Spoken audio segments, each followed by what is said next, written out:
Hey guys, did you know that if you had invested 1 lakh rupees in Bitcoin back in 2010, instead of buying a plot of land, you wouldn't just be rich today, you'd have 10,000 crore rupees. Wait, what? No, stop. Say that number again. 10,000 crore rupees. That physically hurts. I mean, that's not just rich. That's buy a small country rich. It's absolutely wild. And look, that's what we're here to figure out. We've got all these notes and we're finally going to break down how this, magic internet money actually works. And without the boring banking talk. Zero jargon. Promise. Okay, challenge accepted. Because honestly, when most people hear blockchain, their eyes just glaze over. But it's really just a super clever answer to a really, really old problem. Trust. Trust. Exactly. It's that old cat for a horse problem, right? The notes mention this. Back in the day, if I had a cat and you had a horse, well, the trade wasn't exactly fair. Yeah, not a great deal for me. So we invented gold and then paper money.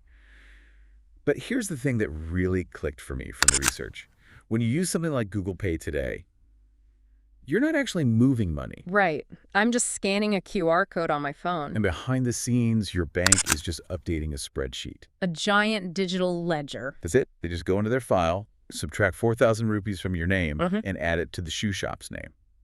But there's a huge flaw in that system. It's centralized. We're just trusting the bank, 100%. And we all know banks can fail or freeze your account or just mess up. And that's where Satoshi Nakamoto comes in. It's 2008. And he basically just asks this question. What if we fire the bank? So instead of one bank having the spreadsheet... Everyone gets a copy of the spreadsheet. Okay, wait. That sounds like complete chaos. What stopped me from just opening my copy of the file and typing, the host now has 50 billion Bitcoin? Ah, see, that is the big question. And the answer is the block. So just picture a glass box. Inside that box, we put the transaction info, host paid expert. Simple. But we also add something else. A hash. The hash. I love this analogy from the deep dive. It's basically a digital wax seal on the box, isn't it? It is. It's a completely unique digital fingerprint for everything inside that box. And if you change one single detail, even a comma, that wax seal totally changes. And here's the chain part, the really genius bit. Come on. Every new box that gets made has to contain the wax seal of the box that came right before it. They're literally chained together. So let's do the hacker thing. You're person C.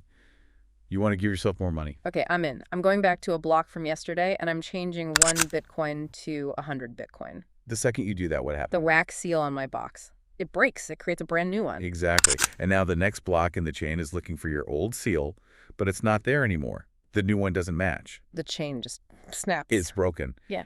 And because millions of other people on the network have the correct chain with the correct seal, they all just look at my version and say, nope, that's fake. The network rejects it. It's security through majority rule. You don't need a vault when you have millions of people watching the ledger. That is actually incredible. It is. But we have to talk about the downside. The sources are pretty clear that this makes governments very nervous. Well, for sure. It's a double-edged sword.